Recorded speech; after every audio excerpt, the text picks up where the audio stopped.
এখন যাই হোক আপনারা এরপরে আমার কাছে কোনো নিউজের জন্য ফোন করলে আমার এইটুকু ভালো লাগবে যে আপনাদের সাথে আমার সাক্ষাৎ হয়েছে।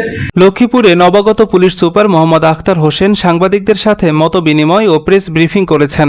অনুষ্ঠানের শুরুতে আমি স্মরণ করছি আমাদের এই বৈষম্য বিরোধী আন্দোলনে যারা নিহত হয়েছে তাদের আত্মার মাগফিরাত কামনা করছি। বৈষম্য বিরোধী ছাত্র আন্দোলনের জের ধরে বদলি হওয়া পুলিশ সুপার তারেক বিন রশিদের জায়গায় আগত police super Mohammad Akhtar Hossain 22 September বিকেল 4টায় লক্ষ্মীপুর পুলিশ সুপার কার্যালয়ে সাংবাদিকদের প্রেস ব্রিফিং করেন। এ সময় নবাগত পুলিশ সুপার সাংবাদিকদের সাথে খোলামেলা আইন শৃঙ্খলা পরিস্থিতি নিয়ে আলোচনা করেন।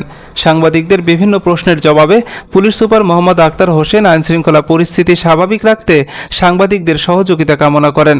বৈষম্য বিরোধী ছাত্র আন্দোলনের পর পুলিশ সদস্যরা অনেকে আতঙ্কে রয়েছে জানিয়ে পুলিশ সুপার বলেন, পুলিশের ভীতি দূর করে আইন শৃঙ্খলা পরিস্থিতিকে স্বাভাবিক করতে সাংবাদিকদের সহযোগিতা একান্তই প্রয়োজন। পরিবর্তিত পরিস্থিতিতে জনগণের জন্য কাজ করতে পুলিশ বদ্ধপরিকর বলে কথা দেন তিনি।